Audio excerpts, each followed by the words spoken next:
Hi guys. ඉතින් social media marketing, digital marketing ඉගෙන ගන්න කැමති අයට මම මේ කරගෙන යන වැඩසටහනේ තුන්වෙනි වීඩියෝ එක තමයි මේ තියෙන්නේ.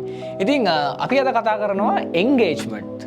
අපි කලින් වීඩියෝස් වල කතා කරා reach එකක් කියන්නේ මොකද්ද, impression එකක් කියන්නේ මොකද්ද. ඉතින් ඔයාලට මේ වීඩියෝස් මෙතන suggest වෙනවා.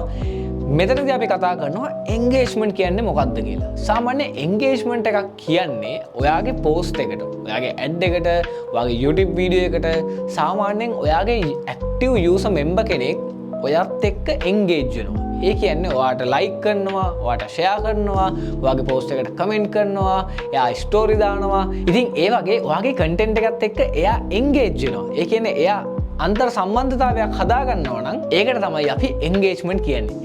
ඉතින් තවත් සරල කරොත් එහෙම සාමාන්‍යයෙන් අපි එදිනෙදා Facebook එකට ගිහිල්ලා යාළුවන්ගේ post එකට comment කරනවා. එතකොට ඔයාගේ යාළුවගේ engage කෙනෙක් තමයි ඔයා. ඉතින් මම හිතනවා engagement කියන සංකල්පයත් ඔයාලට ලේසියෙන්ම මේ වීඩියෝ එකෙන් පැහැදිලි වෙන්නේ නැති කියලා. ඉතින් මේ වගේ knowledgeable videos බලන්න අපේ channel එක subscribe කරලා bell notification එකත් ඔබලා ඔයාගේ යාළුවන්ටත් share කරන්න කියලා අපි ආරාධනා කරනවා.